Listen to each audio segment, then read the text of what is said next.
Cara, sempre que eu tenho contato com você, e a gente já teve contato em muitas oportunidades diferentes, você tá sempre com entusiasmo lá em cima. Eu nunca vi você reclamar da vida, da crise, da inflação, do dólar, da guerra, de absolutamente nada. Qual é o seu segredo para isso? Primeiro que eu não sou aquele cara da positividade tóxica, aquele cara que acorda feliz pra caramba, já contagiando todo mundo, vamos lá, tá. Não sou esse cara, antes que a audiência pense assim, mas realmente isso é uma característica muito forte minha, Bruno. Eu não tenho, eu sempre tento procurar as oportunidades que tem na volta, eu sempre, isso desde muito cedo, eu olho sempre, sabe aquela história do copo meio cheio, meio vazio? Eu sempre olho o copo meio cheio, eu sempre penso, ok, o que que eu posso, o que que isso me influencia, o que que isso me impacta, como é que eu posso tirar proveito disso, e porque tem duas coisas, se eu posso fazer alguma coisa em relação a uma situação, está na minha mão tomar aquela atitude. Se eu não posso fazer nada, o meu avô dizia, se não há remédio, remediado está. Então, essa coisa de sofrer muito por um problema ou buscar cipós e bengalas para justificar alguma ação minha, isso eu nunca fiz, né? Eu sou um cara muito fazedor, né? Um amigo meu uma vez me definiu dizendo que eu era um construtor. Falei, cara, tu é um construtor, tu é um cara que pega alguma coisa do zero e tu sai fazendo, sai construindo, e depois tu vai pensar nos problemas que poderia ter gerado, o que tem no meio do caminho. Então, realmente, sou esse cara, assim, eu sou um cara muito otimista, talvez mais do que eu deveria, mas no final das contas, isso tem me trazido bons frutos, boas relações, boas conexões e bons resultados, que é o principal de tudo. Bem-vindos ao Story Talks Café, seu podcast de comunicação e negócios, onde eu, Bruno Scartozoni, e o meu sócio que está aí do lado, Paulo Ferreira, sempre trazemos pessoas positivas, mas sem serem tóxicas. Paulo, quem é esse ser iluminado que está conosco hoje? Nosso convidado de hoje se define como incansável, empreendedor, executor, apaixonado pelo que faz e vendedor. Um dos caras mais positivos e entusiasmados que nós conhecemos e que você vai conhecer, o fundador e CEO da IGA Saúde. Com vocês, Michael Parnell.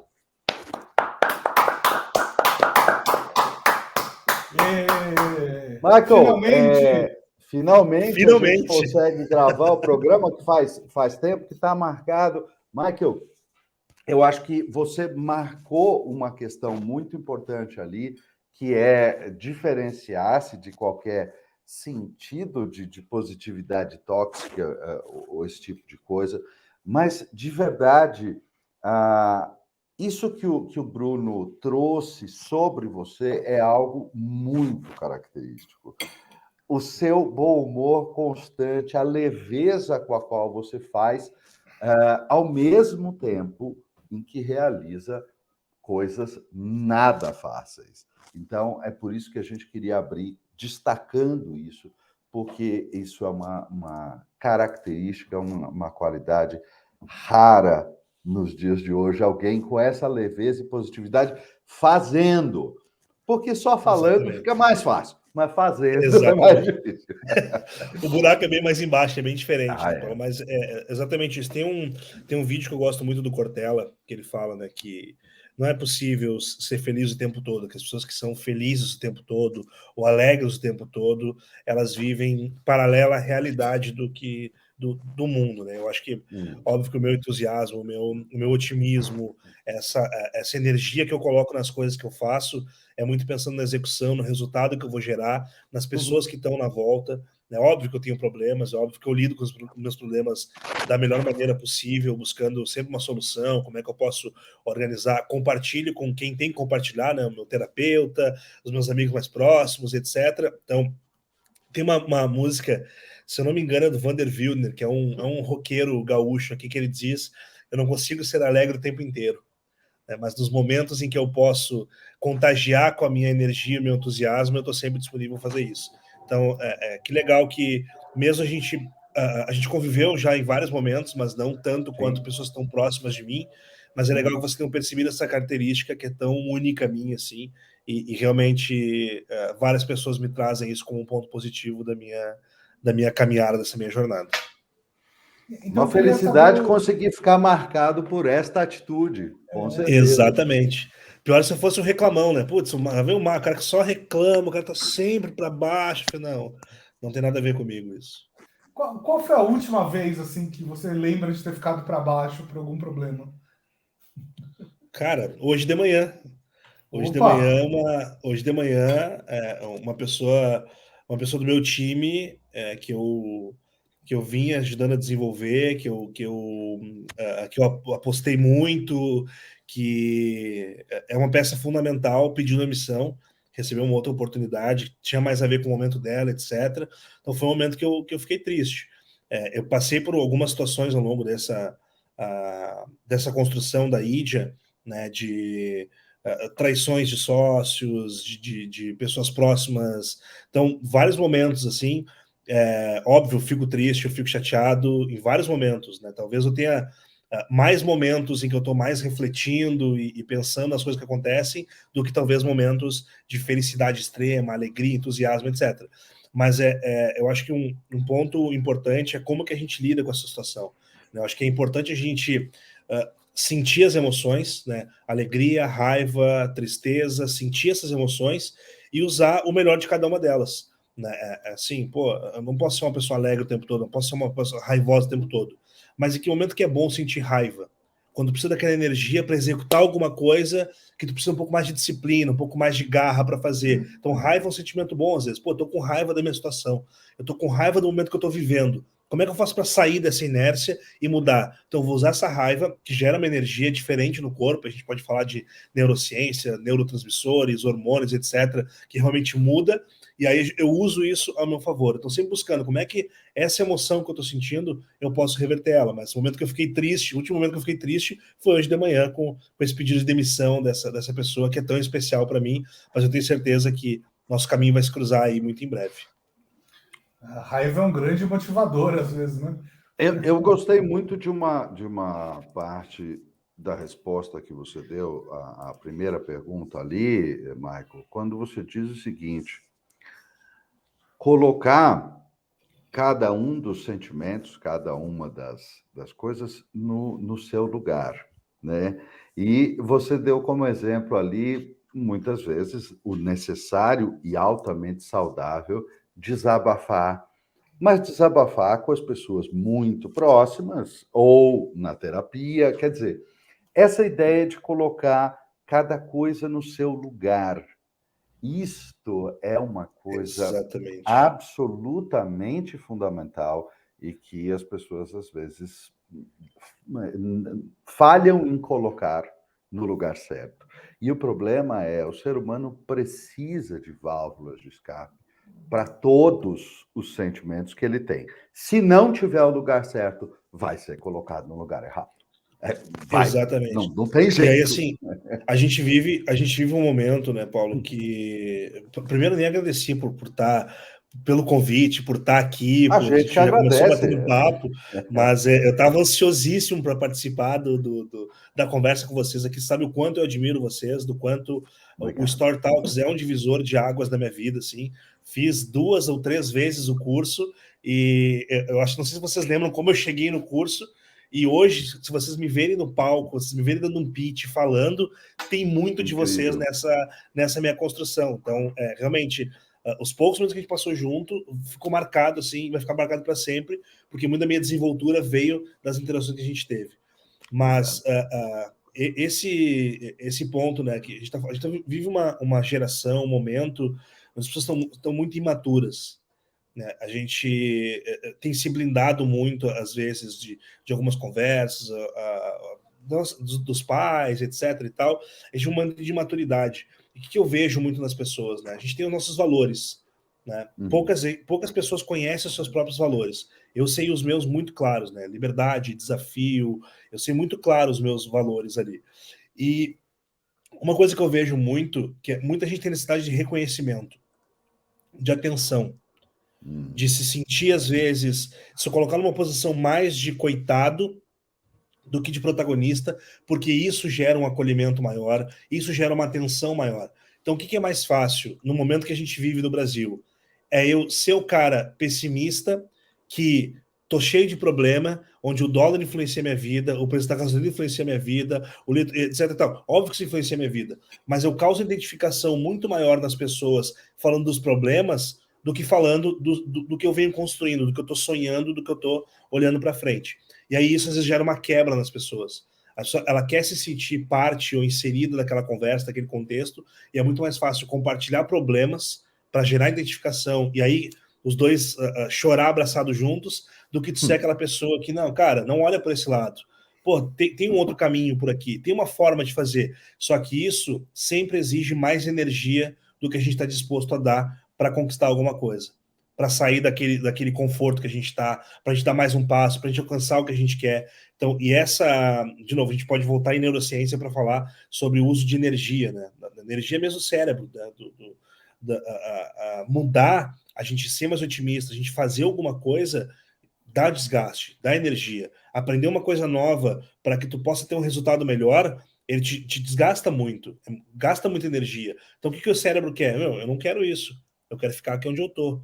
Eu gasto menos energia reclamando e procurando uma série de bengalas. Pô, por que eu não tenho sucesso? Por que eu não consigo alcançar um objetivo? Não estou nem falando de sonho financeiro, etc. Estou falando de alguns objetivos mesmo que a gente coloca lá, aquela listinha no início do ano. A gente nunca cumpre elas. Por que daquilo? Porque ele exige energia, planejamento, disciplina, e isso gasta muita energia. E é mais fácil ficar no confortável, é mais fácil ficar no comum, onde todo mundo fala mais de problemas do que de soluções, e aí causando essa identificação. Então, é só dessa forma que eu enxergo, que eu tento me comportar sempre, sendo a pessoa que, de alguma maneira, posso dar um pouco mais de esperança, de otimismo e de puxar as pessoas que trabalham comigo falam, né, que elas trabalham sempre no limite. Né, eu sempre quero o melhor delas. Eu sempre quero que elas estejam dando o melhor, porque elas dando o melhor, além, óbvio, a empresa se beneficiar muito disso, do crescimento delas, elas crescem. As pessoas que passam por gestores e líderes mais exigentes, elas saem mais fortes dali. E, claro, sempre tomando cuidado com a questão de saúde mental, etc. Mas eu acho que talvez esse seja o segredo, assim. Eu sou um cara muito exigente comigo mesmo, eu sou um cara muito obstinado pelos meus objetivos. Quando eu digo que vou fazer uma coisa, eu vou fazer isso, vocês podem escrever que eu vou conquistar aquilo de alguma maneira. Pode levar um pouco mais de tempo, um pouco menos de tempo, enfim. Mas eu vou fazer o que é necessário para chegar naquele resultado.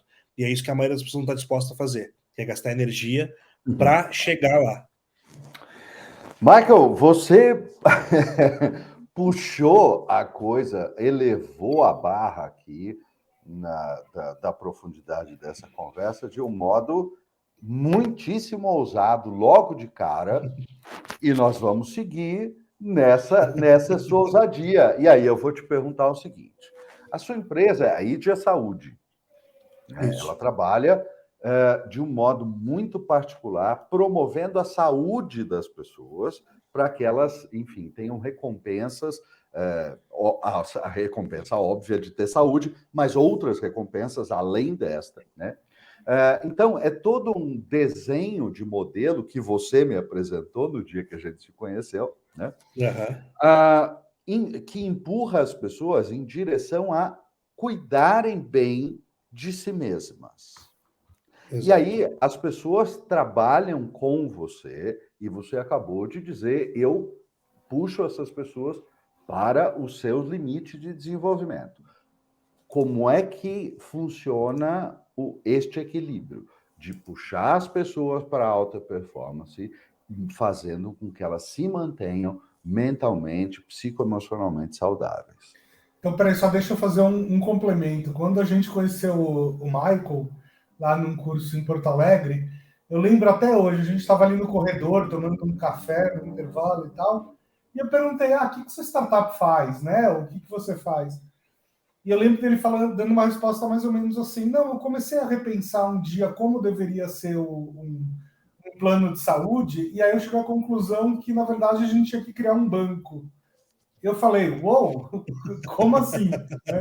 Minha primeira reação foi, esse cara é maluco, mas minha segunda reação foi, tá, me explica. E aí, ali, numa explicada no café, ele me convenceu que tinha negócio muito interessante. Fazia sentido. Então, uma grande ideia, claro. Eu precisava dar essa introdução aqui para vocês. Então, vamos lá. Acho que a gente vai chegar lá para explicar essa maluquice aí, contar um pouquinho do que é essa jornada. Mas, primeiro ponto, não existe alta performance sem cuidado com a saúde. É o primeiro pilar da alta performance é o cuidado com a saúde. Então, perfeito. Se a pessoa não está bem fisicamente, se ela não está bem mentalmente, ela não vai estar em alta performance. A alta performance não são tiros curtos. A alta performance é um equilíbrio onde você consegue dar o seu melhor. Perfeito. Eu tenho um sócio que, por acaso, ele é o cara que mais ganhou títulos na história do futebol, que é o Daniel Alves.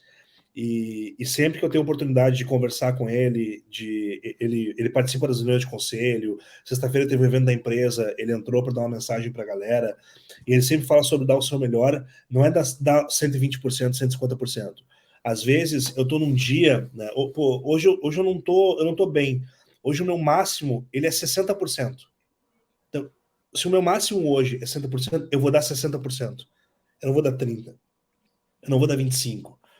Então, essa coisa de dar o seu melhor não é ser melhor do que os outros, não é ser se esgotar mentalmente para fazer alguma coisa. Não, é o que eu consigo hoje do máximo. Porque é aquela coisa do elástico, né? Tem uma teoria que dizem que você puxa o elástico, sempre dá para puxar um pouquinho mais. Só qual é o problema disso? Quando você puxa demais o elástico, ele não volta. Então, você tem que cuidar essa tensionada que você dá. Então, dentro da equipe, eu sempre busco que as pessoas deem o seu melhor de acordo com a sua capacidade de entregar aquele resultado e de não se sentirem insalubres naquele ambiente. Então, e aí, de novo, o nosso pilar é a saúde. A nossa missão é fazer as pessoas viverem mais. E o primeiro pilar da alta performance, ele é o cuidado com a saúde. Então, isso é em primeiro lugar, para que as pessoas... primeira coisa, criar um ambiente saudável. E criar um ambiente saudável, a gente está falando de um ambiente também mentalmente saudável, para que as pessoas se sintam confortáveis em dar o seu melhor. E aí fica mais fácil, não o inverso. Né? Eu não puxo as pessoas e depois eu trato elas com burnout, com psiquiatra, com ansiolíticos, etc. Sim, não, perfeito. Eu crio um ambiente saudável mentalmente para que elas possam se sentir confortáveis de darem o seu melhor. E às vezes o melhor que elas conseguem não é só 100%. O melhor é 60%, mas elas vão dar aquilo porque elas entendem a importância e elas sabem que elas têm o acolhimento necessário dentro da companhia para que elas possam, em algum momento, se afastar, respirar um pouco mais. Então, eu acho que o equilíbrio que a gente vem tentando encontrar, e é um desafio muito grande, porque às vezes você tem prazo para cumprir, você tem resultado para buscar, mas quando você coloca as pessoas em primeiro lugar, e mais do que isso, a saúde delas em primeiro lugar, o resto é consequência. Se as empresas que tivessem essa consciência, enxergassem por essa lógica, nós teríamos resultados melhores, sem dúvida, resultados melhores, a gente teria pessoas mais saudáveis, menos doenças mentais e menos o que está acontecendo agora na pandemia, que aumentou em 80% a busca por ansiolíticos. Então, eu acho que a criação de um ambiente acolhedor e saudável, ele é o primeiro passo para que você exija alta performance do seu time. Muito bom. É muito raro ouvir alguém responder isso com essa consistência, Michael. E a clareza disto que você disse. Não é cuidar das pessoas porque o trabalho deixou-as doentes. É cuidar das pessoas para que elas continuem saudáveis. Que, afinal, é uma releitura, né, do propósito da própria companhia, da Adia. Exatamente esse caminho, Paulo. Exatamente esse caminho. Eu não quero tratar as pessoas. Eu quero que elas sintam que o trabalho é parte da vida delas. E não a coisa principal, e não o que esgota elas. Mas algo que é prazeroso. Que elas cheguem no final do dia, elas olham o resultado que elas entregaram e elas se sintam satisfeitas. Putz, isso aqui aconteceu porque eu dei o meu melhor e agora a Idia é mais forte, a Idia é maior, pode cuidar mais de mim e assim sucessivamente. Então, eu acho que essa é a nossa missão, é levar isso para outras empresas também. Essa forma de pensar onde se inverte a lógica. Né? Eu primeiro cuido do ambiente saudável, e aí eu ensino as pessoas ali para que elas se sintam mais saudáveis, e a partir daí eu exijo performance. Muito bem. Agora, olha só, a gente está com 20 minutos de programa. Eu acho que as pessoas já se apaixonaram por você, mas elas devem estar morrendo de curiosidade, né? De como é que você revoluciona o mercado de plano de saúde por meio de um banco. Chegou a hora de Legal, você explicar isso para o nosso público também. legal. Cara, vou começar do começo lá. Eu trabalhava na área de healthcare, eu trabalhava na General Electric, eu vendia ressonância, tomografia, esse equipamento de diagnóstico por imagem, e um dos key accounts dessa empresa era o Dr. Alexandre Parma, que é uma referência hoje na América Latina. Ele é fundador da maior empresa de radiofármacos do Brasil. Então, é um médico com uma história empreendedora incrível. Tem várias clínicas espalhadas pelo Brasil, etc. E tal. E aí, trabalhando na GE, trabalhando em healthcare, eu pude conhecer os bastidores do mercado de saúde. Eu conhecia o que eu olhava de fora. Eu conhecia por acessar alguns hospitais. A minha mãe é técnica de enfermagem, meu Dino é farmacêutico, minha Dina trabalha na área da saúde. Então, eu conhecia mais ou menos algumas questões. Eu pude conhecer os bastidores do mercado de negócios, business de saúde, e entender como funcionavam algumas relações. Entre elas, a do plano de saúde com o hospital, com o médico e etc. Quando o Parma, em 2018, ele foi para o Vale do Silício e ele retornou, postou umas fotos no Facebook ali, ele e o filho dele tinha 13, 14 anos na época, e eu fui atender ele em Votuporanga, interior de São Paulo, e perguntei, por que você foi fazer no Vale do Silício? O que um médico radiologista do interior de São Paulo foi fazer no Vale do Silício? E ele falou, cara, eu fui lá maturar uma ideia e eu fui descobrir que a minha profissão tem no máximo 10 anos. Porque um robô vai conseguir ler muito melhor um laudo de ressonância do que eu nos meus 50 anos. E aí, com 50 anos, eu estou no auge da minha vida, eu estou no auge da minha produtividade, eu não estou nem perto de ficar velho, de querer me aposentar, etc. E eu não vou mais ter profissão. Então, eu fui ver o que era esse novo mundo e como que, de alguma maneira, eu poderia, com o meu conhecimento adquirido ao longo de mais de 20 anos como médico, contribuir para isso. Eu falei, pô, que interessante isso. E aí a gente começou a conversar sobre esse mercado e etc. E ele me contou uma ideia embrionária que ele tinha. Ele falou o seguinte, cara, eu tenho uma ideia de montar uma fintech para ajudar as pessoas a juntarem dinheiro para os custos que elas vão ter com a coparticipação do plano de saúde.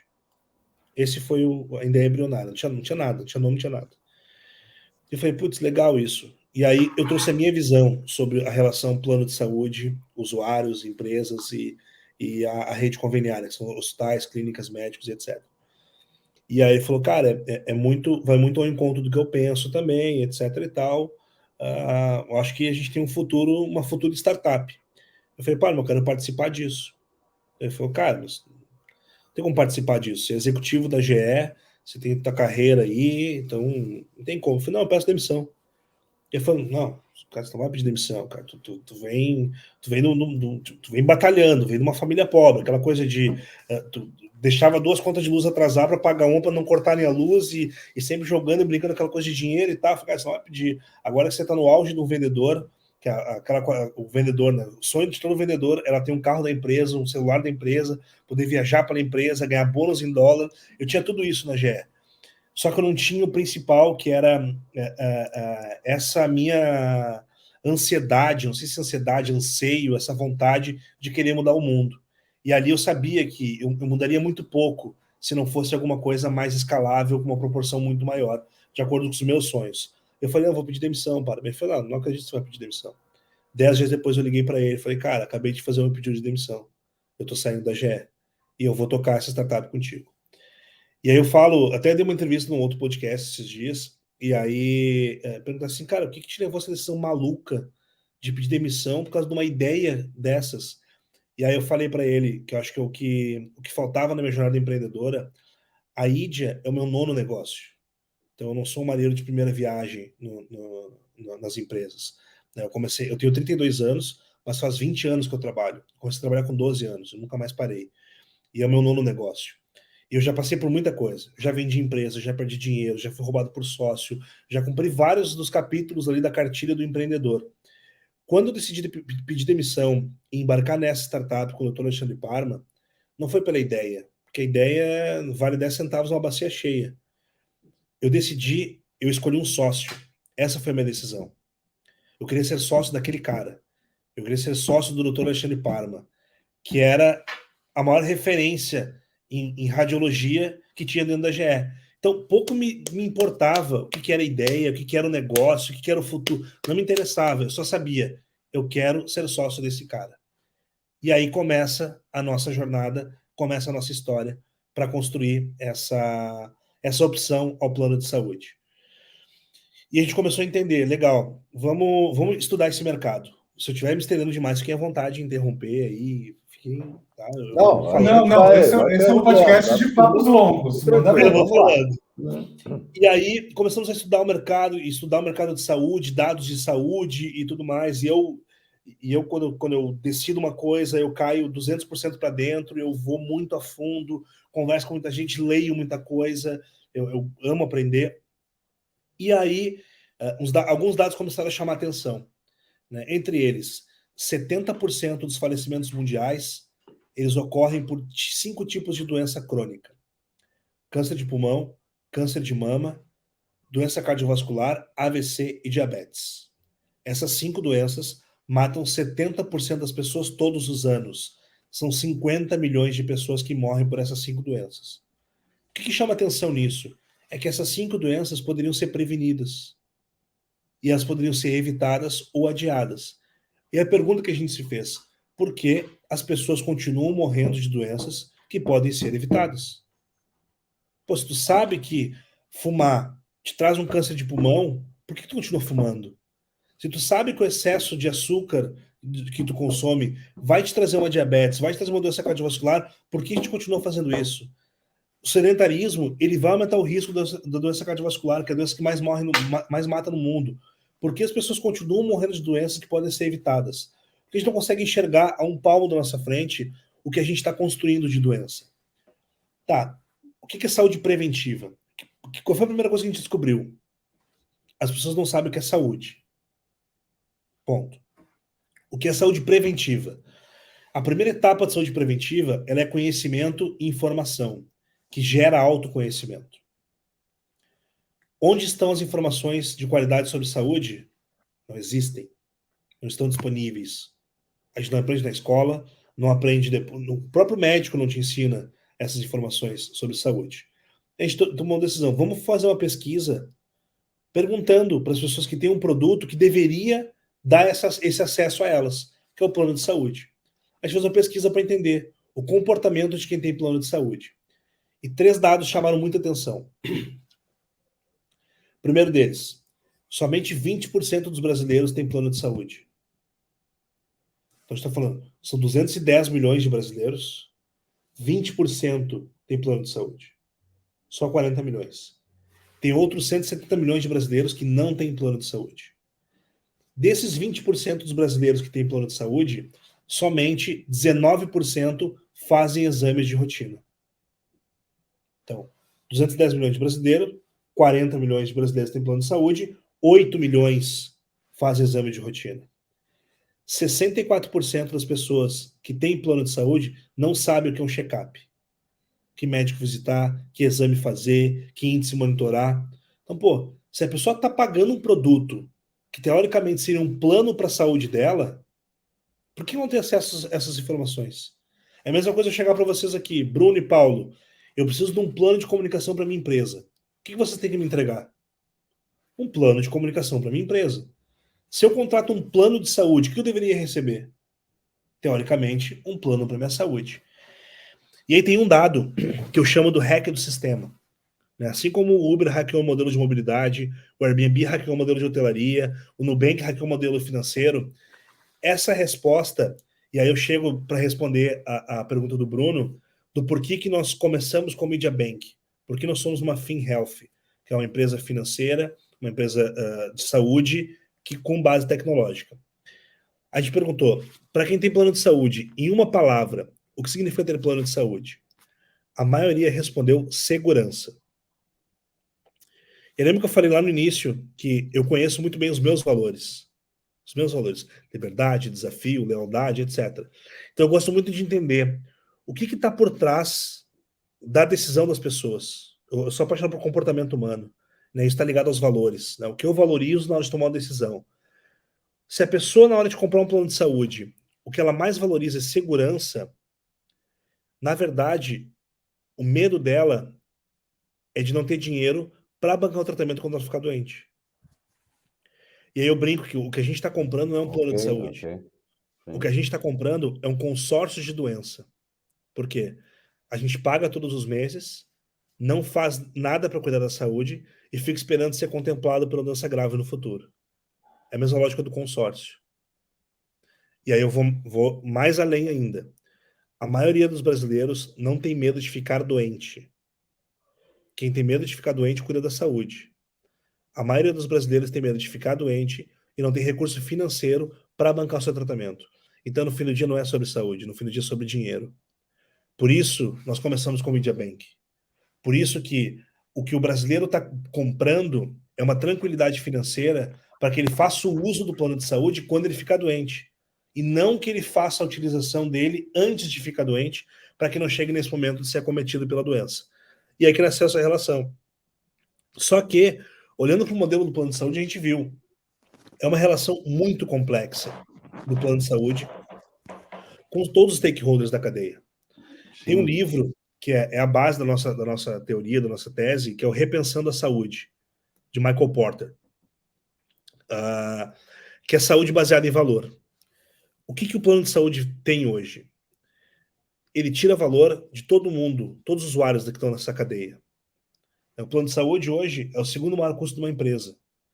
Ele vem à frente de benefícios, de tecnologia, de investimentos, ele só perde para a folha salarial. Então, a empresa tira muito valor. Do usuário, é cada vez mais aumentando a participação, diminuindo cobertura. Então, tem uma série de empecilhos para o usuário conseguir utilizar, então tira muito valor do usuário. Quando chega na rede conveniada, no hospital, no médico, etc., tira mais valor ainda. O médico que cobra R$300 a consulta particular, o plano de saúde chega para ele o seguinte: não, eu te pago R$80, R$90 no máximo. E a gente viu, essa relação pode ser diferente. Como que a Idia pode ser um player que atua com todos os stakeholders, mas agregando valor a todos eles, agregando valor a essa cadeia. Como que eu posso agregar valor à empresa? Como que eu posso agregar valor ao usuário? Como que eu posso agregar valor ao médico, ao hospital, à clínica, ao laboratório, etc. E aí que nasceu o nosso negócio. Então, a gente nasceu para trazer consciência econômica para as pessoas, para que elas enxerguem que saúde é investimento e não custo. Eu tenho um sonho, Paulo e Bruno, que é o seguinte: eu quero que, chegando no final do mês das pessoas, sobre R$1.000 esse mês, em vez dela comprar 10 cotas no fundo imobiliário da XP, ela pense, cara, eu vou pagar um personal trainer, que esse mês eu vou me cuidar melhor da minha saúde física. Ou eu vou comprar um colchão novo. Ou eu vou fazer um teste genético da Idia para descobrir uma predisposição a alguma doença. Para que a gente enxergue a saúde como investimento. E a gente vai para um outro ponto, um outro conceito, que é o problema de tudo. Nós não sabemos o que é saúde. Eu sempre brinco quando eu estou dando palestra, etc e tal, eu vou perguntar para vocês aqui, eu sempre pergunto o seguinte: primeira coisa que vem na cabeça de vocês, tá? Primeira coisa, soltem. O maior centro de saúde do Brasil. Einstein. Sempre essa a resposta. Claro. Sempre essa a resposta. É sempre essa a resposta. E eu devolvo dizendo o seguinte: não, o maior centro de saúde do Brasil é o Parque Ibirapuera. É lá que está a saúde. A saúde não está no consultório. A saúde está na tua cozinha. Abre a tua geladeira e tu vai ver a tua saúde ali. Abre a tua despensa, ali está a tua saúde. O que tu consome na televisão, o que tu ouve de música, de podcast, de notícias, as relações que tu tem, o cuidado com o teu corpo, isso é saúde. Saúde é muito mais do que medicina. Então, a Idia nasceu para mudar essa cultura que as pessoas têm. Então, é um sonho muito grande, é um desafio gigantesco que a gente tem. A gente está falando, de fato, uma mudança de cultura para que a gente passe a enxergar a saúde como investimento e não como custo, que é o que acontece hoje. Uma das respostas daquela pesquisa, né, a que mais apareceu foi segurança. E tem outra resposta que diz o seguinte: mal necessário. As pessoas enxergam o plano de saúde como mal necessário. Quando, na verdade, deveria ser, cara, é o produto que me ajuda a viver mais. Porque eu faço meus exames, eu consulto meus médicos, eu faço terapia, eu consulto com um nutricionista, e a partir daí eu tenho uma relação melhor com o meu corpo e com a minha saúde. Então a gente não sabe o que é saúde. E é a partir daí que vem essa relação complicadíssima, todas essas mortes por essas doenças que poderiam ser evitadas. Então, acho que eu consegui mais ou menos resumir da onde veio o conceito, o que a gente está desenvolvendo e a gente pode ir conversando mais sobre E aí tem uma estratégia, um hack aí nessa ideia, que é, de uma certa maneira, evitar a construção de conflitos de interesse, que parecem tão inerentes à questão do plano de saúde. Porque, assim, todas as empresas, todas as partes envolvidas naquele negócio precisam se manter, precisam funcionar. E um único modelo que existiu até antes aí era mas tem que cobrar menos, aí o outro tem que pagar mais, para ter pedaços da fatia para todo mundo, gerando um conflito de interesse muito complicado, que é aquele que, teoricamente, o plano de saúde tem que prover o exame, mas ele não quer prover o exame porque custa. Então, quer dizer, Exatamente. tem um conflito de interesse complicado aí, né? Paulo, exatamente isso, né? A gente fala do cabo de guerra de hospital e plano de saúde. O hospital quer que tu fique o máximo de tempo lá internado, porque vai gerando. É uma agulha a mais, é um curativo a mais, é uma diária a mais de internação, um enfermeiro a mais. O plano de saúde quer que tu saia o mais rápido possível. Então tem esse cabo de guerra, onde a gente está falando de custo, e não de valor agregado. Não de valor. A saúde não é baseada em valor, a saúde é baseada em produtividade. A saúde do Brasil é baseada em produtividade. Então, no fim do dia, é sobre dinheiro. A gente não consegue enxergar que as pessoas estando mais saudáveis preventivamente, consequentemente, elas vão gerar mais valor a essa cadeia toda. Então, é justamente esse o problema da relação toda. Pô, tu matou a charada. Esse cabo de guerra, onde eu preciso fazer o exame, mas eu não quero que faça o exame porque isso gera custo. Como que uma relação dessas vai se sustentar a médio e longo prazo? Quando a gente fala do modelo não só de startup, né, mas do modelo da nova economia, de como se faz negócios daqui para frente, até então era da seguinte forma: a gente pegava a base do negócio e no centro dele a gente colocava lucro, receita, interesse dos sócios, interesses políticos, e a partir daí se criava um negócio. Era essa a relação. Depois, como é que se faz o negócio hoje? Você pega o cliente, coloca no centro do processo e faz uma pergunta para ele: o que é justo para esse cliente? O Nubank fez isso. O Nubank colocou o cliente no centro e perguntou: é justo pagar anuidade de cartão de crédito? É justo taxa de manutenção de conta? É justo pagar por cada transação que é feita? Pô, isso não é justo. Então, tira da frente. E aí nasce um modelo onde o Nubank ele não fez nenhuma grande inovação. Não tem nada demais. É um banco digital. Ponto. Não é como a invenção da roda, como a invenção da luz, da lâmpada. Não tem nada disso. Só que impactou muita gente. Porque foi transparente com o cliente. Quando o Nubank nasceu, ele não nasceu como um banco digital. A ideia do Nubank era ser um banco onde não houvesse atrito entre o cliente e a instituição. Porque, afinal de contas, a instituição só existe porque o dinheiro do cliente está ali, independente do montante que seja. Quando você chega numa agência bancária e tem uma porta giratória que te impede de entrar, isso é um atrito. Então, anota lá, atrito. Quando eu chego para pagar uma conta, claro. já é o primeiro atrito, é a porta giratória. Quando eu entro dentro do banco e eu vou pagar uma conta no caixa, tem a fila. Pô, a fila é um baita de um atrito nessa relação. Vou falar com o meu gerente. Além de esperar para falar com o gerente, eu sento na frente dele e o único interesse do gerente é bater a meta dele. É vender aquele segura mais, é vender aquele título de capitalização, aquele sorteio. Pô, isso tudo é atrito na relação cliente-instituição. O que o Nubank fez? Como é que eu removo esses atritos? Eu tiro o gerente, eu tiro a porta giratória, eu tiro o caixa, consequentemente, eu tiro a agência. Ok, podemos ser um banco digital. Que vai ser uma relação sem atrito entre cliente e instituição. Então, é dessa forma que nasce o grande negócio revolucionário como é o Nubank. Porque ele pensa, como que eu tiro os atritos da frente do meu cliente? E não como que eu faço para ser algo escalável, digital e etc. Que eu acho que o grande erro que vários empreendedores cometem. Eles querem ser escaláveis antes de entenderem onde estão os atritos na relação cliente-instituição. Michael, que coisa fantástica você acabou de explicar e de colocar o destaque aqui para as pessoas. Porque eu vou te contar uma coisa, eu tenho um cartão do Nubank, porque me foi oferecido, porque era interessante, porque não tinha taxa, porque não... E eu falei, bom, tudo bem, ok.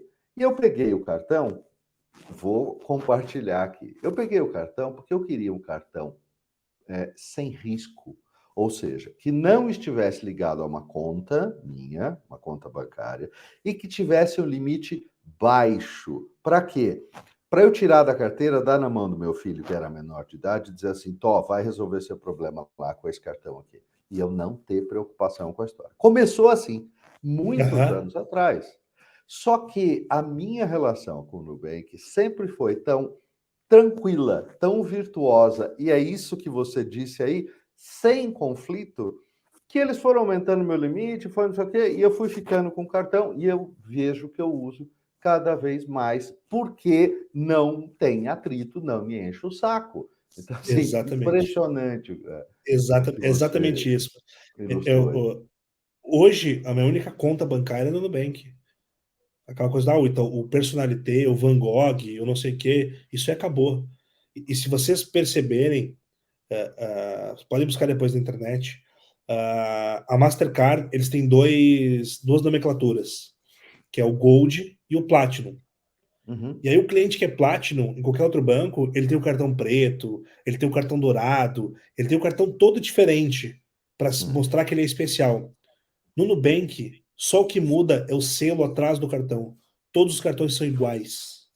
Porque todos os clientes ali são iguais. Então, a forma como eles constroem a narrativa, o atrito, a persona, tudo isso sim, é uma inspiração muito grande. Eu acho que todo mundo deveria ter um olhar diferente para o que o Nubank fez, pensando no negócio de longo prazo. O Nubank não é um negócio de curto prazo. Como o Uber também não é um negócio de curto prazo, é um negócio de longo prazo. Os investidores sabem disso. Mas a forma como eles construíram essa relação com o cliente, isso não precisa ser um Nubank para pensar assim. Você pode pensar no seu pequeno negócio, como que você tira o atrito da frente dessa relação cliente-instituição para que possa melhorar a experiência, porque no fim do dia é isso que as pessoas estão buscando. Hoje a grande briga é por atenção. Né? A gente fala de concorrência. Quem é o concorrente da Idia hoje? Cara, qualquer um pode ser concorrente da Idia hoje. A Deloitte, a maior consultoria, auditoria fiscal do mundo, acabou de anunciar que vai entrar em healthcare. A Amazon fez uma aquisição de 6 bilhões de dólares para entrar em healthcare. Então, a concorrência hoje é transversal. Não tem a briga por atenção. Né? Se perguntar, quem é o maior concorrente da Netflix? Não é a Globo, é a Disney. É o Fortnite. Porque a galera que está jogando videogame não está assistindo Netflix. Então, a briga por atenção. A concorrência é transversal. Tem um exemplo que eu gosto muito de dar sobre isso. Né? Bem pouco tempo atrás, a BV Financeira, Banco Votorantim, era o maior financiador de carros do Brasil. Em quem que o BV focava? No Itaú, Banco do Brasil, Santander, melhores taxas, isso aqui, vai, e briga por taxa, e briga por mais anúncio, mais televisão, etc e tal. E aí, de repente, vem um concorrente por fora, que eles não estavam nem mapeando, e vira o maior financiador de carros do Brasil. Você tem ideia quem é o maior financiador de carros do Brasil hoje? Nenhuma. A 99 Táxi. Por quê? Você tem lá 1 milhão de motoristas. Que coisa, sabe, rapaz. Paulo, você sabe, o Paulo é o cara que faz 5 mil corridas por mês, ele já está comigo há 4 anos, ele fatura cerca de 6 mil reais por mês. Só que o carro do Paulo, esse ano eu não posso mais aceitar, porque já está ficando muito velho. Paulo, eu te dou esse carro aqui, ó, e eu te desconto por corrida a tua parcela. Eu te desconto centavos da corrida. Em vez de descontar R$1, eu vou descontar R$1,20. E aí o bem está alienado a mim, tu continua trabalhando para mim, porque eu tenho os dados para analisar. Então, a concorrência hoje é transversal. Ela não é mais direta. Então, que loucura isso, cara. Que loucura bizarro, isso. Né? Muito incrível isso. E é muito legal, porque a gente sabia que a conversa com você ia ser muito interessante por quem você é, pelo olhar que você tem das coisas. E quanto mais você fala, mais difícil é pensar num título para essa conversa. Porque ela tem uma latitude, cara, um alcance. Olha, impressionante. Aprenda a pensar negócios com o Michael Parnell. Porque assim, cara... Putz, esse é audacioso. Não, já pensou em lançar um curso, Michael? Já pensei, Bruno, já pensei. Cara, penso Sério? nisso todos os dias. Eu me sinto muito confortável no palco, eu me sinto muito. Opa! O que aconteceu? Acho que Ficou. ele tirou o som. Michael, acho que você tirou o som. Tá, ficou mudo. Isso. Aí, voltou. Isso, ótimo. Você estava falando que você pensa nisso todos os dias. Eu penso nisso todos os dias, assim, eu me sinto muito confortável no palco ali. Eu tenho uma aula construída sobre vendas, negociação, que é onde eu me dou muito bem, mas hoje falta tempo, falta abraço, mano. Uma coisa que eu tive que aprender. Eu sou um cara sou um cara que eu preciso estar em muitas coisas ao mesmo tempo. A criatividade vem disso, né? A criatividade vem de um livro que eu li de filosofia, um livro de negócios e um filme que eu estou assistindo, de repente conecto tudo aquilo e aí vem uma ideia nova. Repertório. Exatamente, repertório. É isso aí, repertório. Então, assim, se eu quero ter novas ideias em saúde, eu não posso estudar só saúde. Eu preciso estudar o que está sendo feito lá no Uber, lá no Nubank, na Índia, lá no Japão, enfim, na política. Então, repertório para fazer novas ideias surgirem em mercados mais tradicionais. E hoje eu sofro com um excesso de foco para dentro do meu negócio, para a parte mais de gestão, para a parte mais de números, relação com os investidores, toda essa parte. Mas é algo que está no meu roadmap aí, sim, de ter um curso para isso, ou daqui a pouco ter uma equipe que possa me ajudar com isso. É algo que eu penso aí a curto e médio prazo, tá? Porque eu tenho muita vontade de disseminar esse conteúdo cada vez mais. Muito legal. Agora, tira uma dúvida prática que eu acho que muitos dos nossos ouvintes aqui devem estar tendo. Você comentou que você tem uma conta no Nubank, né? Então, a conta no Ija Bank não é uma conta que substitui o banco normal, certo? Não. A ideia, se eu entendi bem de todas as nossas N conversas, é que as pessoas possam ir poupando um pouco do dinheiro para a saúde, como elas poupam para aposentadoria, como elas poupam para uma viagem, seja lá para trocar de carro, seja lá qual for o objetivo, e no dia que elas precisam, né, elas têm esse dinheiro lá, seja para uma cirurgia, um exame, alguma coisa assim. É basicamente Perfeito. isso, Ijabank? É basicamente isso, eu vou dizer para vocês por quê. Eu não sou um cara de resposta simples, tá? Eu sempre gosto de contar uma história, de trazer um contexto, de alongar um pouquinho mais a conversa. Mas por que isso? A gente está muito mais para uma carteira digital do que para uma conta bancária em si. Na minha visão, tá? E aí isso é compartilhado de alguns outros empreendedores e empresários. O banco vai acabar. O que vai sobrar é a bancarização. E a gente já está vendo esse movimento acontecer. Sei lá, o PagSeguro é um banco, o Mercado Livre agora é um banco. Todo mundo está virando banco porque está muito mais fácil hoje em dia ser banco. Eu tenho certeza que você tem no celular de vocês alguns aplicativos como Uber, 99, iFood. Vocês têm esses aplicativos aí. Se vocês verem, todos eles têm uma carteira digital. Hoje, se você tem R$5.000 disponível para investir, o melhor lugar para investir sem risco é a carteira da 99. Eles pagam 200% do CDI. Pô, mas o que tem a ver a 99 que eu chamo táxi, chamo carro para isso? Porque todo mundo vai, em algum momento, ter a sua carteira digital. O que eu imagino que vai acontecer no futuro próximo? Você vai receber seu salário na conta Bruno Scartozoni, e aí você vai ser seu próprio banco, via seu CPF, etc e tal. Hoje você já consegue mandar dinheiro via WhatsApp, então assim, sem ter a bancarização ali, e o banco não cada vez mais vai ficar secundário. O que vai acontecer? Receber meu salário. Como é que eu faço para me organizar financeiramente? Pô, eu sei que eu gasto R$500 em Uber todos os meses. Eu vou pegar R$500, eu vou botar na carteira da Uber. Por quê? Quando eu coloco dinheiro na carteira do Uber, ele dá desconto, não dá? Ele dá vantagens se você coloca lá o crédito antes. Então, pô, esses R$500 que eu tô colocando ali, vai virar 550. Pô, é inteligência financeira. Coloquei lá. Pô, eu sei que eu só posso pedir R$300 em delivery de comida esse mês. Então, vou pegar R$300, vou botar na carteira do iFood, que é para eu ter mais vantagens, mais benefícios, e já saber, ó, quando chegar em R$50, eu só posso fazer mais um pedido. Eu não vou mais gastar mais, não vou gastar mais do que isso. E assim a gente vai ver acontecer a Renner e por aí vai, em vários outros players, onde se você coloca dinheiro na carteira digital deles, você tem mais benefícios. Mercado Pago, Amazon, agora a Magazine Luiza está lançando a MagaPay, tudo isso para ter atenção do dinheiro da pessoa. A Idia vai ser o player de saúde. Pô, quanto é que eu vou investir em saúde esse mês? R$500. Bota na carteira da Idia, você vai ter os benefícios. Para um restaurante saudável, para uma academia, para comprar um produto em saúde. Então, a gente já veio pensando, repensando nessa forma de como os universos de saúde e finanças eles vão se cruzar cada vez mais. É por isso que a gente tem a carteira digital. Não substitui o Nubank. Só pode ser usado em saúde o dinheiro que você tem na carteira digital da Idia, assim como o dinheiro que tem na carteira digital do iFood só pode ser usado em delivery. O do Uber só pode ser usado em mobilidade. Por aí vai. A lógica é muito parecida. Tá.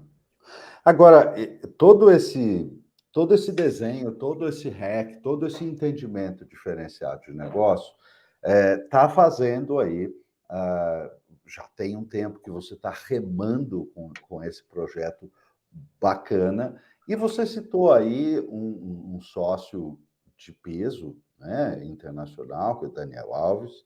Há algumas semanas atrás também, eu vi no seu LinkedIn uma postagem onde você citou uma das maiores empresas da área farmacêutica como iniciando aí uma parceria com vocês. Dá para falar disso? Dá para falar alguma coisa sobre isso já? Dá para falar Então, sim, conta pra gente. porque a gente está em vias de lançar. Mas sim, o Daniel Alves é um dos nossos sócios. Joel J, que é um dos maiores influenciadores aí digitais hoje, é o terceiro maior em saúde, por exemplo, também é nosso sócio. Leandrinho Barbosa da NBA também é nosso sócio. A gente tem mais alguns aí que estão para entrar no negócio. A Pfizer, como o Paulo citou agora, da farmacêutica, é nosso parceiro. A gente está fazendo um lançamento em collab com a Pfizer. Vai ser a primeira vez que a gente vai fazer, que a Pfizer vai fazer no Brasil, um lançamento em collab de marca com uma startup. Então vai ser Idia e Pfizer lançam um produto focado em saúde da mulher. E assim, isso foi uma conquista muito legal, né? Eu tenho uma frase tatuada aqui no meu... Depois, acho que não vai dar para mostrar aqui agora, depois eu mostro para vocês aí, que é do discurso do Steve Jobs. Aqui ela diz, stay hungry, stay foolish. E nesse mesmo discurso, que é o discurso de Stanford, do Steve Jobs, Sim, claro. ele fala que a gente só consegue ligar os pontos olhando para trás. Sim. E aí, em 2019, a Idia recém estava começando, era muito embrionária, a gente fazia alguns anúncios ali para testar discurso, página, etc., aquela coisa de MVP. E a gente se inscreveu no Einstein para ser incubado pelo Albert Einstein, no hospital. Okay. E aí ficou uma discussão muito grande lá dentro. Mas Idia Bank, a gente só incuba startups de saúde. Eu explicava, não, mas tem tudo a ver com saúde, você tem que ver por esse lado aqui e tal. E um cara lá dentro que foi quem chancelou, disse, não, eu acho que faz sentido, tragam eles, que é o Cláudio Terra. Tá. E aí lá em 2019 isso aconteceu. E o Cláudio Terra nos aprovou, e aí a gente ficou um ano lá no Einstein, incubados, desenvolvendo ideias, aprendendo uma série de coisas, etc., no maior hospital da América Latina. Em 2021, final de 2021, o Cláudio Terra me liga. Eu falei, Michael, tudo bem? Cara, saí do Einstein lá em 2020, fui para Vale, e da Vale, agora eu vim para Pfizer. E aí começou um papo de startup aqui dentro, startup, não sei o quê, e saúde, finanças. Eu falei, cara, você precisa conversar com o Michael da Idia, porque eu acho que tem tudo a ver. E a gente começou as conversas em setembro do ano passado com a Pfizer. Para ver o que a gente poderia fazer juntos. E eu comecei a apresentar qual era a minha ideia, a minha visão do mercado, o que a Idia estava fazendo, etc e tal. E até que a Pfizer ficou disse, legal, eu quero esse produto de vocês, que é um produto focado em saúde da mulher. A gente quer ser parceiro, a gente vai colocar verba de marketing, vamos colocar as reuniões com a Pfizer, é o corpo de médicos, é o time de marketing, é a presidente da Pfizer, é todo mundo envolvido no projeto, que tem sido muito legal. Então, vai ser um divisor de águas muito grande para nós, essa parceria, vai nos dar uma visibilidade muito boa. E o que é mais legal de tudo, assim, como eu venho desse mercado de multinacionais, eu trabalhei na Apple, na Dell e na GE, eu sei a dificuldade que é, dentro de uma multinacional, você tomar decisão, você se mover rapidamente. É aquela coisa, é um transatlântico, que vai lá, dá o bam, e aí faz uma curva que leva dias. E aí o que é legal? A Pfizer, que é a Pfizer, né, vacinas e etc e tal, tá aprendendo muito da nossa tomada de decisão, nossa agilidade, nossa rapidez com as coisas. Então tem sido uma troca muito legal. A gente criou um grupo de trabalho fantástico das duas partes e vai ser um sucesso esse produto, eu tenho certeza. Ele tem, além de um apelo comercial muito bom, ele tem um apelo social fantástico, que é diminuir a mortalidade por câncer de mama, que hoje é a doença que mais mata mulheres no Brasil. Então, é uma parceria assim, que é muito legal de pensar que uma startup com 2 anos de existência construiu com a maior farmacêutica do mundo, a partir de uma interação de 3 anos atrás com uma pessoa que ficou com uma boa impressão da Idia e a partir daí lembrou da gente no momento oportuno. Então, tem uma coisa importante, mas tem uma coisa muito importante que fica demonstrado na prática, quando a gente escuta a história, fica muito claro isso, né? Aquilo que você falou agora há pouco sobre fazer as coisas pensando no médio e longo prazo, fazer as coisas pensando numa sustentação real daquilo da proposta. Exatamente. Muito bacana. Em 2008, Paulo, eu comprei uma revista, Época Negócios, que tava o rosto do Mark Zuckerberg na capa. Eu tenho ela até hoje, a revista. E aí, eu não entendia muito bem o que era Facebook, né? Porque no Brasil não se falava em Facebook ainda, em 2008. E aí, de repente, iam trazer esse cara para dar uma palestra na USP, e a Época Negócios fez uma entrevista com ele. E ele falou uma frase que me marcou muito, e desde então eu sempre tive um pensamento orientado para o médio e para o longo prazo, mais para o longo prazo. Que ele dizia o seguinte: as pessoas tomam decisões pensando em dinheiro a curto prazo e prejudicam toda uma jornada. E isso, eu acho que na minha carreira como vendedor, na minha carreira como empreendedor, é uma premissa muito básica. Essa decisão que eu vou tomar agora, ela vai ser boa para eu trazer um dinheiro, uma receita imediatamente, ou ela vai ser boa a longo prazo para minha marca, para o meu negócio? E aí que você começa a tomar melhores decisões. Muitas vezes das decisões que trazem dinheiro rápido machucam a construção daquele negócio. Muitas vezes. Exatamente. E aí eu olho para a empresa que eu trabalhei, que foi a Apple, que é uma inspiração muito grande, da preocupação que eles têm com a marca, da visão que eles têm em relação a longo prazo, e fica muito claro isso. Eu não sacrifico o longo prazo para ter um resultado imediato. Eu penso, ok, como que isso vai impactar para mim ali na frente? Como que eu dou sustentabilidade para esse negócio? Eu não gosto de pensar que eu tenho um negócio que eu vou criar agora e daqui 2, 3 anos eu vou vender por um balaio de dinheiro. Eu não sou um empreendedor, tem um termo, né, que é um empreendedor serial, que é tipo serial killer, que você vai matando negócios para ir tendo resultado financeiro. Eu não gosto desse termo. Eu sou um cara de construção de longo prazo. Então, assim, aí de um negócio da minha vida, eu quero ser reconhecido como um cara que diminuiu a mortalidade no mundo por doenças que poderiam ser evitadas. E aí você só consegue fazer isso e só consegue passar por todos os desafios que empreender numa startup exige, porque não é fácil. A gente começou falando do meu entusiasmo, da minha alegria, da minha energia, etc. Só que, cara, acontece tantas coisas. Eu brinco, parece um... Se vocês já assistiram Suits, aquela série americana. Todo mundo fala, tá na minha lista, mas ainda não. Eu comecei a assistir alguns episódios, sim. Cara, eu amo aquela série, assim, e é muito engraçado que tu olha aquilo ali, começa o episódio, tá tudo bem. No meio do episódio, desastre. Aí no fim do episódio, deu tudo certo. Aí no próximo episódio, começa um desastre, a coisa melhora muito, vem de novo o desastre, tu pensa, isso é ficção. E quando você vive a vida do empreendedor, você descobre que não é a vida que imita a arte imita a vida. Eles só estão se inspirando em situações que já acontecem na vida real. Então, esses percalços todos que acontecem, né, todos esses problemas que acontecem ao longo da jornada, você só consegue se manter firme, otimista, com energia alta, com a guarda alta, se você tem visão de longo prazo. Se eu estivesse pensando na Idia para daqui 1 ano, daqui 2 anos, eu já tinha desistido. Mas eu sei que as decisões que eu tomei de curto prazo pensando em como dar sustentabilidade para o meu negócio a longuíssimo prazo, é o que faz eu manter firme, é o que faz eu manter motivado, é o que faz eu manter acreditando que mesmo quando o resultado não acontece como eu esperava, eu sei que é uma questão de tempo para a gente chegar lá. Então, essa visão que eu acho que é a mais importante para qualquer empreendedor, é o quão longe ele consegue enxergar que o negócio dele pode ir e o quanto que as decisões imediatas não vão atrapalhar a construção de longo prazo que ele quer fazer. E eu gostei muito da história que você contou, né, esqueci o nome dele agora, mas do cara que trabalhava no Einstein, depois foi para a Cláudio Pfizer. Terra. Cláudio Terra, exatamente.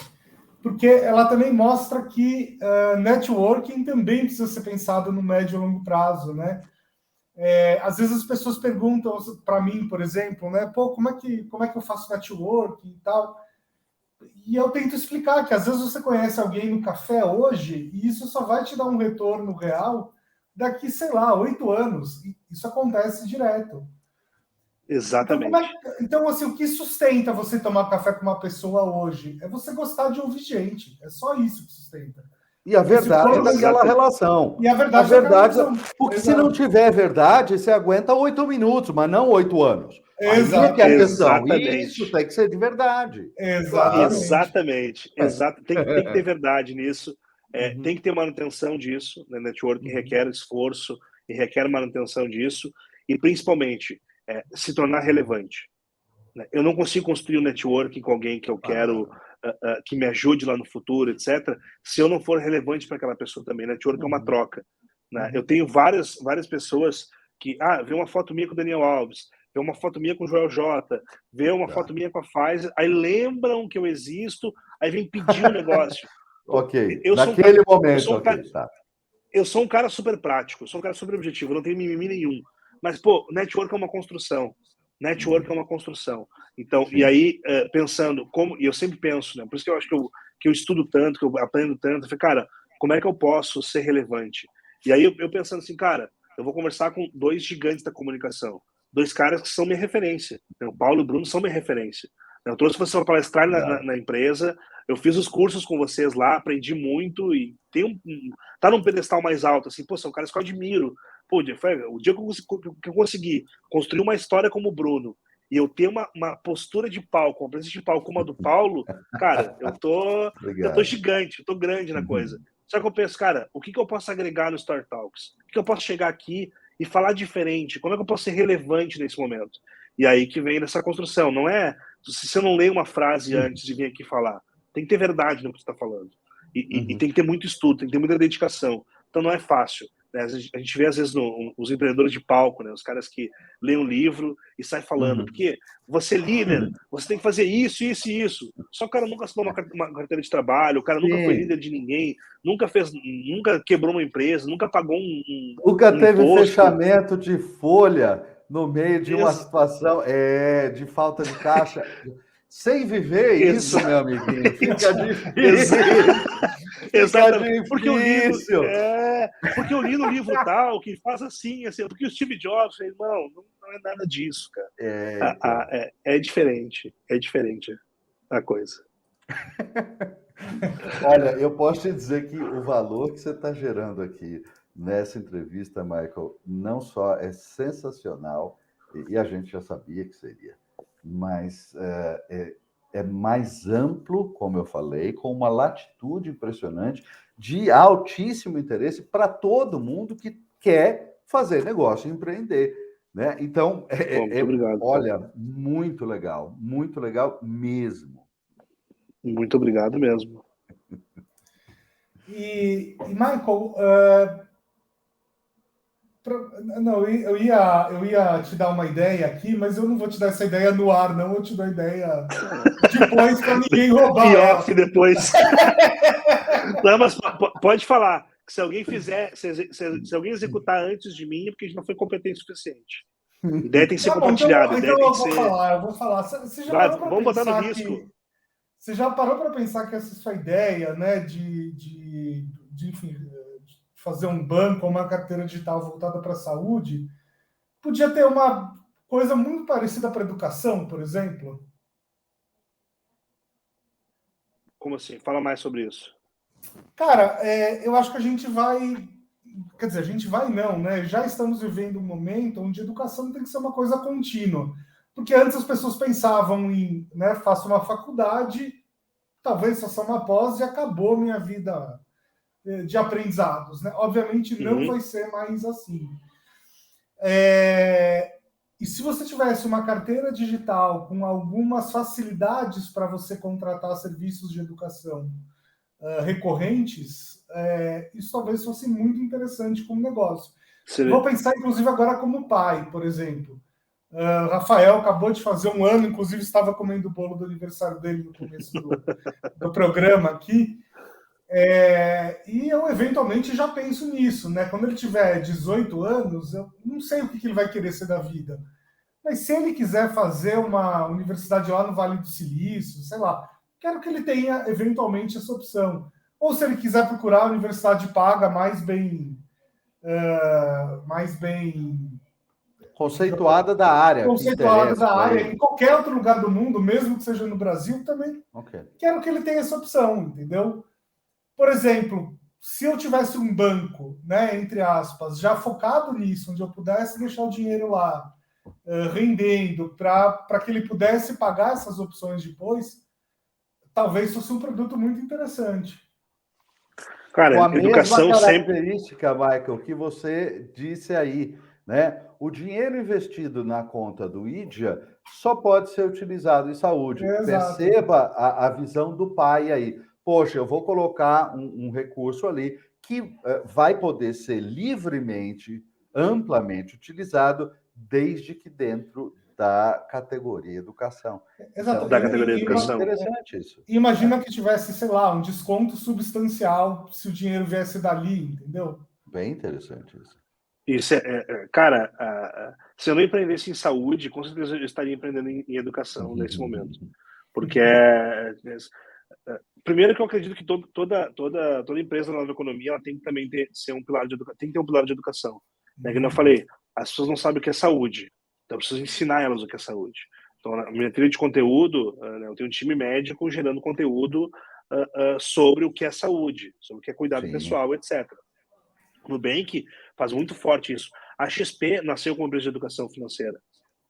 Eles não eram corretora, eles eram uma empresa que ensinava as pessoas a investir. Então, a educação, cara, ele vai estar em todos os novos negócios da nova economia.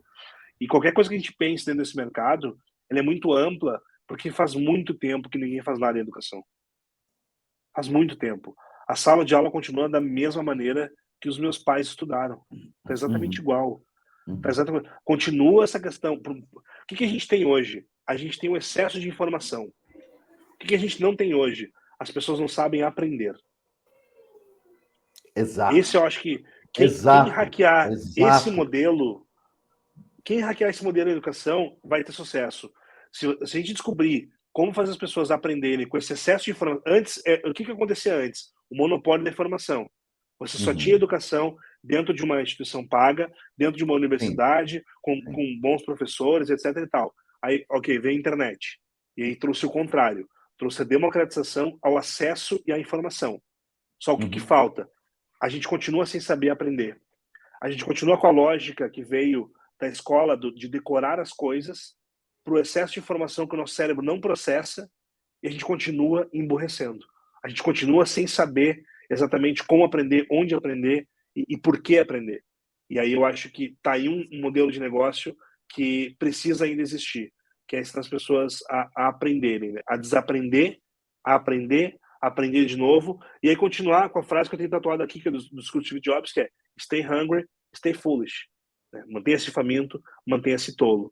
E vou pensar em alguma coisa nesse sentido, porque a educação é uma coisa que me encanta absurdamente. Eu acho que qualquer coisa que a gente possa ensinar para alguém, aquilo ali fica marcado para sempre e vai dar um degrauzinho a mais na vida dela, né? A pessoa que se abre, que aprende um pouco mais, ela tem mais sucesso, ela tem mais vontade, ela tem mais possibilidades, né? Tá no mudo, Bruno. Se der certo, quero 1% desse negócio, hein? Dá uma ideia no ar. Tem uma coisa que é um valor meu, Bruno. Sempre honrar a origem. Então, isso é. E um Opa, dos meus valores é sistêmico lealdade. isso, exatamente. Maravilhoso, maravilhoso. Então, Extremamente importante, extremamente ajuda na sustentação de tudo que se faz. Quando você tem este princípio de reconhecer de onde vem a ideia, de onde vem a força, de onde vem o apoio. Sim, isso faz uma diferença gigantesca. Exatamente, honrar a origem sempre. E aproveitando para gerar um corte legal aqui, hein? Um corte de polêmica. Como é que você chegou no Daniel Alves? Ou como é que ele chegou em você? Porque parece meio rolê aleatório, assim. Como é que é isso? Cara, foi um rolê totalmente aleatório, mas a cunhada do meu sócio é secretária dele. Uau! E aí, um dia a gente marcou de apresentar para ele, e quando eu terminei a apresentação, ele já falou, cara, tô dentro. Não sei nem como, não sei nem quanto, mas o que vocês estão trazendo aqui é a minha vida. Pô, o Daniel Alves é um cara de 39 anos, que acabou de ter a segunda passagem dele pelo Barcelona, como jogou muito tempo, jogou vários minutos, né, no Barcelona. O Tite já garantiu ele como lateral direito e capitão da seleção brasileira agora na Copa do Mundo em novembro. Então, é um cara que está sobrando. Ele vai jogar, se ele quiser jogar mais 4, 5 anos, ele tem bola e tem físico para isso. Por quê? Porque ele sempre cuidou muito bem da saúde dele. Ele sempre entendeu que para ter alta performance... o que ele joga com 39 anos, cara. Muito Exatamente. Claro. Na posição certa, né? A gente teve a polêmica ali no São Paulo, etc e tal, mas o Daniel como lateral direito, sim, para mim é o melhor que eu já vi, assim, não é porque é meu sócio, porque é meu amigo, mas é porque realmente eu admiro muito. Pô, imagina o seguinte, é o cara que mais tem títulos na história do futebol. Ele tem mais título que Pelé, mais não é título que pouca Messi, coisa. Cristiano Ronaldo. Não é pouca coisa. Não é pouca coisa. coisa. É um Então, esporte extremamente exigente, extremamente competitivo, com muita estrela na mesma época que ele, e não é fácil. Nada exatamente. Exatamente. Mas foi assim, quando eu apresentei a Idia para ele, ele falou, cara, o que você está falando é os meus valores. O meu princípio de vida é esse. Legal. Cuidar da saúde para ter longevidade. E o Daniel, cara, é uma pessoa, assim, que eu digo, o Daniel está em outra dimensão, assim. A gente está vivendo num plano, o Dani vive num outro plano, assim. Ele cada conversa com ele foge completamente do estereótipo do jogador de futebol, completamente. É um cara que fala muito bem de negócio. É um cara que quando tu conversa com ele, tu realmente aprende. E para você ter uma ideia, assim, teve um evento ano passado para falar sobre o futuro do meio ambiente, clima, etc e tal, onde a mesa de debate era o príncipe William da Inglaterra, a Malala, aquela afegã que tomou o tiro no rosto, Malala e o símbolo da luta contra...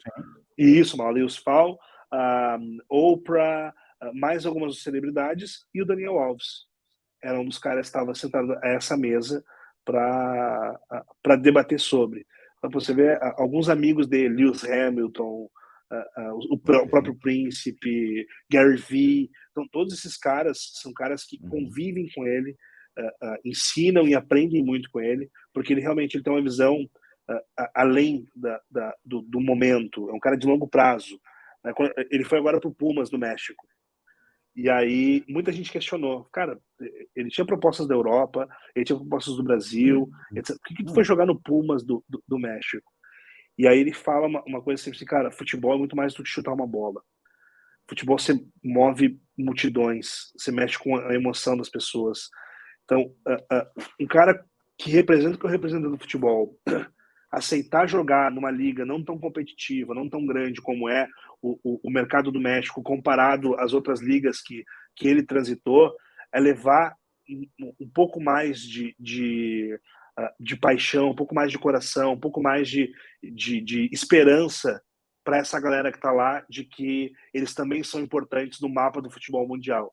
É um cara que pensa naturalmente assim. Então, não é uma questão de grana, de visibilidade, etc. Não, como é que qual é a minha responsabilidade como ídolo mundial que ele é. Ele não é um ídolo nacional, ele é um ídolo mundial. O Daniel tem lugares que não pode sair na rua. E aí ele vai para lá para fazer esse movimento, para trazer uma atenção especial, para virar o holofote, para contribuir com o crescimento do futebol naquela região, naquele país, pensando sempre como que ele pode deixar uma marca ainda maior que não só os títulos que ele ganhou. Então, é esse tipo de coisa que eu falo que ele vive em outra dimensão. Assim, que eu acho que deve ser uma coisa deve ser uma coisa muito interessante também, este convívio com uma pessoa que, independente de todas as realizações profissionais, né, que ele teve, que ele construiu, né, se encontra numa condição de poder tomar uma série de decisões onde o fator pessoal financeiro não é mais prioridade. Exatamente. Não é mais prioridade. Então, assim, isto muda muito o mapa decisório do que você faz na tua vida, porque não é mais uma questão. Então, ok, quais são as questões agora? No que é que eu acredito? Não é? Exatamente. Exatamente isso. Exatamente isso. De novo, é não tomar decisões a curto prazo pensando em dinheiro que podem prejudicar toda a jornada. Então, é por isso que eu digo que ele é um cara... Tá feito o corte. Tá feito o corte. Como me tornei sócio do Daniel Alves. Amanhã você vai estar sendo comentado pela Sônia Abrão ou alguma coisa assim. Belo corte, exatamente. Muito bom. Mas é muito legal. Assim, mas é o garoto propaganda perfeito para vocês também. Claro. Exatamente. Tem tudo a ver, né? Longevidade, saúde, humanidade, a parte social, tudo isso a gente pode associar ao Daniel Alves. É um cara que não tem arranhões na carreira dele aos 39 anos, né? Paulo, por isso que o Michael nunca convidou a gente para ser sócio da IJA, porque a gente está gordinho demais, né? A gente não representa saúde. Olha. Fazer o quê, né? Mas eu vou te dizer uma coisa, Bruno. Vou te dizer uma coisa. E aí vem da gente não saber o que é saúde. Né? A gordura, a magreza, a musculatura, etc. Vou te dar um exemplo. Um cara com 60 centímetros de braço, ou um cara que corre 42 quilômetros numa maratona, isso também não é saúde. Não necessariamente ele está bem, né? Ele está pronto para determinada coisa, mas não quer dizer que ele está bem de verdade. Exatamente. Aquilo ali é talvez uma alta performance que ele tem no esporte, etc. Okay. Por que a gente vê tantos jogadores, esportistas, atletas, etc., com a vida muito mais encurtada? Né? Sofrendo de doenças neurológicas. A vida curta e, às vezes, a carreira extremamente curta. Né? Exatamente. São destacadas as pessoas do esporte em alto nível que conseguem ter uma carreira efetivamente longa, porque justamente, né, tem uma gestão complexa aí, né?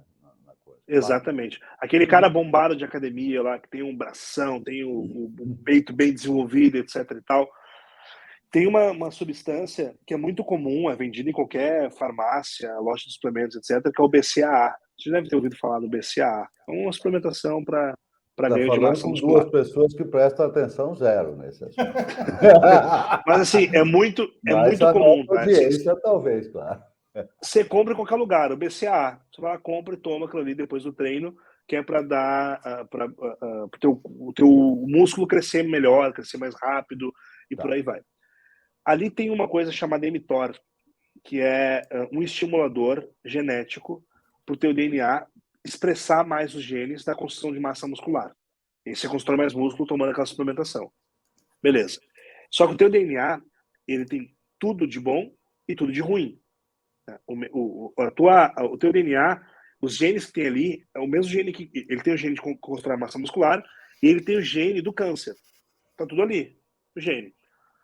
Os bons comportamentos fazem expressar os melhores genes e fazem esconder os piores genes. Quando você toma uma droga que estimula a expressão genética sem identificar qual desses genes ela expressa todos os genes. Então, aquele cara hoje que está na academia com 60 centímetros de braço, o peitoral bonitão, com 12 quadradinhos na barriga, tomando BCAA, esse cara pode ser que aos 50, 60 anos ele tem um câncer, ele tem uma diabetes, uma doença cardiovascular. Por quê? O incentivo que ele deu ao DNA dele de expressar todos os genes, ele também expressou os genes ruins. Ele encurtou a vida dele. Então, a saúde não está associada à estética. A saúde está associada ao bem-estar, ao equilíbrio. É a mesma coisa do gordo que faz o exame de sangue e ele vê, putz, meus exames estão super bem. Eu não tenho problema continuar comendo isso aqui.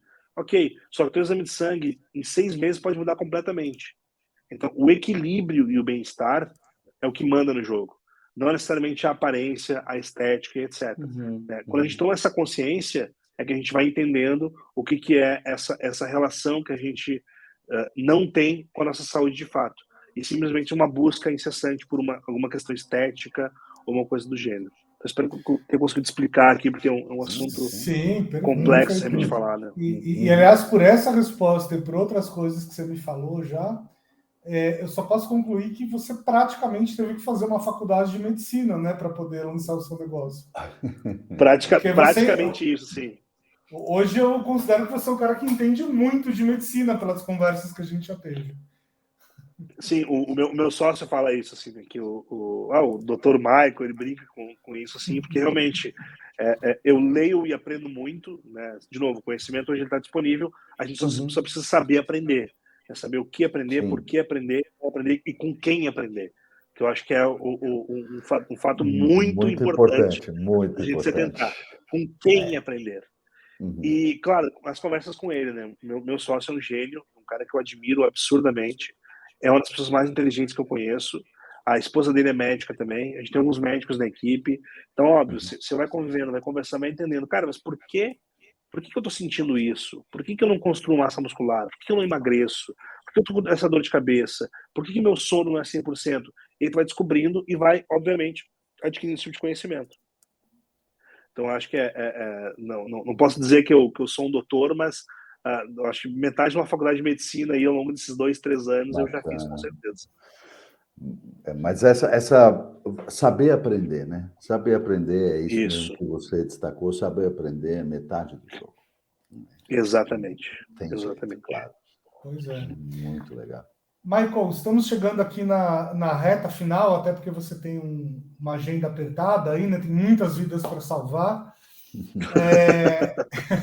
E no nosso bloco final, a gente sempre dá a palavra para o convidado falar o que quiser. Então, se você quiser deixar seus contatos, fazer o seu jabá, dar uma dica cultural, enfim, só por favor não peça voto para ninguém, tá? Porque a gente tenta evitar conversas político-partidárias aqui. É um momento delicado para a gente falar sobre isso. Bastante. É um momento complicado para a gente falar sobre isso. Então, não vai ser nada saudável. Faça o que você quiser.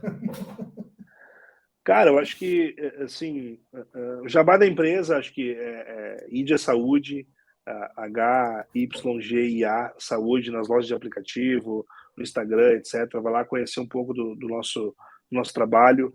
Se você não foi impactado ainda, em algum momento vai ser impactado por essa mensagem, porque tem muita verdade no que a gente faz, tem muita bondade no que a gente faz, tem beleza no que a gente faz ali, porque vocês vão ver que o design é muito bonito, é tudo muito belo, então em algum momento vai ser impactado por essa mensagem.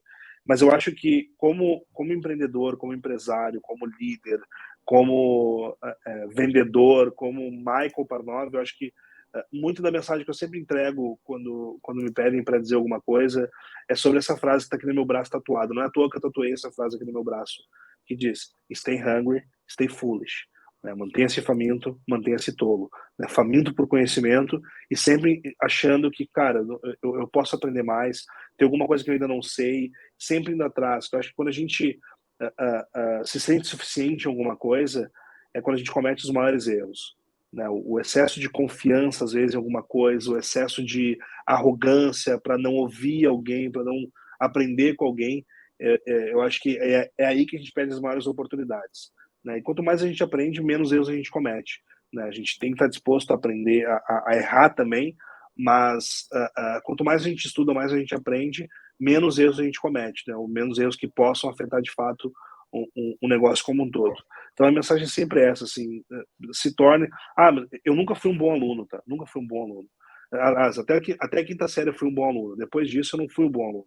Eu cheguei a pegar 8 recuperações no ano. Eu peguei até ensino religioso recuperação.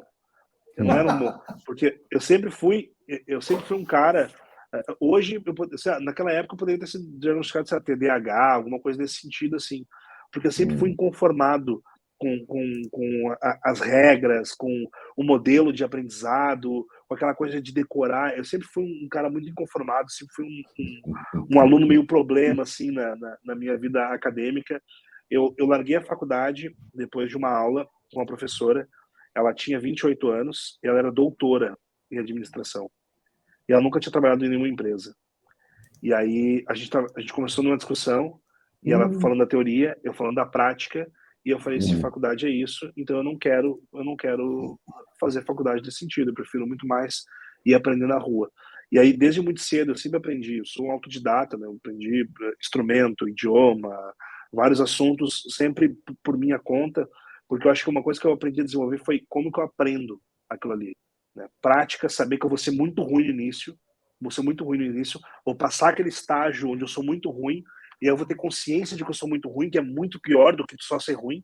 E aí, quando tu descobre assim, cara, eu sou muito ruim nisso aqui, e aí dá vontade de desistir.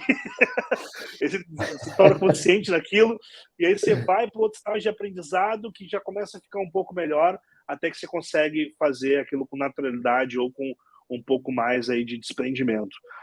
E saber que é dolorido o processo, não é fácil. Né? Essa minha energia, esse meu entusiasmo que a gente começou falando aqui hoje, porque eu me preparo muito para as situações.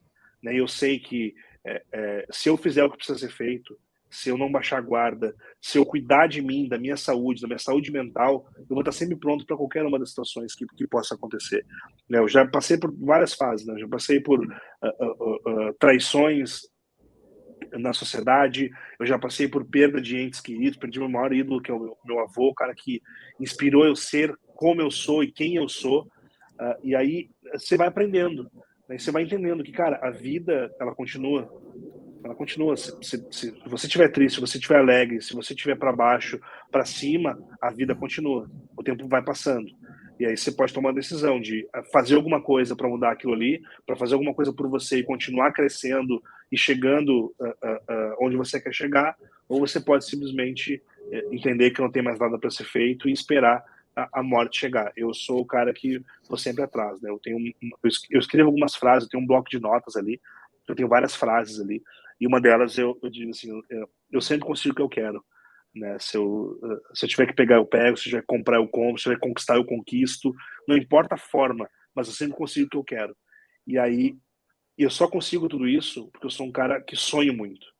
O meu mais novo sócio, Pedro Wacker, ele diz, né, que um homem sem sonhos é um homem morto.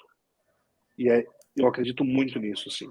E eu sonho muito, e aí eu já penso aquele sonho, como é que eu transformo ele num plano, como é que eu transformo num objetivo, numa meta, e aí como é que eu posso correr atrás. E tudo isso passa por estar disposto a aprender, a estudar, a ouvir as pessoas. Né? E quando eu falo estudar, não é você ir para uma sala de aula só. Eu acho que é você pegar um livro, é você ouvir um podcast, é você ver um vídeo, é ver um filme, ver uma série. Você pode ver o mesmo filme 10 vezes, em vários momentos diferentes da sua vida. Cada um, você vai estar com o seu mapa diferente, o filtro é diferente. Você vai aprender alguma coisa. Pô, Coração Valente, Poderoso Chefão, Gladiador. Eu já vi esses filmes, sei lá, 50 vezes. E eu sempre tiro alguma lição diferente. Porque às vezes o momento que eu estou vivendo tem mais a ver com o meio do filme, que eu nunca tinha parado para prestar atenção. Eu vou lá, putz, eu aprendi. Às vezes ligar para alguém, algum amigo meu que está numa posição numa empresa, buscar uma mentoria, isso tudo são formas de aprender, que a gente ainda não descobriu exatamente como fazer. Mas é sempre esse o meu recado, assim, sejam apaixonados por aprender coisas novas, sejam apaixonados por ouvir quem tem mais experiência, seja um bom ouvinte, seja humilde, e aí eu acho que se existe uma fórmula do sucesso, com certeza esses ingredientes estão lá nela. Maravilhoso! Michael, eu vou pedir uma coisa para você. Quando você, a Idia Saúde e a Pfizer tiverem lançado essa iniciativa conjunta, nós teremos um imenso prazer de já estender o seu convite, e é o seu parceiro lá na Pfizer, para vir gravar um programa conosco sobre esta solução para a saúde feminina. A Pfizer é um grande cliente nosso, temos uma relação maravilhosa com a Pfizer, e está feito o convite, traga, venha e vamos Amanhã eu vou estar em São Paulo lá com o pessoal da Pfizer. A gente vai lançar em outubro, né, aproveitando o Outubro Rosa ali. Então a gente já pode ver até uma data ali na primeira semana de outubro, última semana de setembro. Com certeza, vai ser um prazer para nós poder falar sobre isso, e vai ser um marco muito legal. Importantíssimo. Vai ser um marco aí na saúde feminina do Brasil. Sensacional. Muito obrigado. Eu que agradeço. Valeu, finalmente. Muitíssimo obrigado. Finalmente saiu o podcast. Aê. E parabéns. Aliás, se você chegou até aqui, ouça um podcast do Michael. Como é que chama mesmo, Michael? O Mundo é de Quem Faz. O Mundo é de Quem Faz. Eu e o Paulo. Muito bom. Fomos entrevistados lá também. Os dois já foram entrevistados. Apesar da gente ser entrevistado lá, o podcast é muito bom. Deram aula lá. Obrigado. É isso aí. Valeu, gente. Obrigado, gente. Abraço. Tchau. Valeu.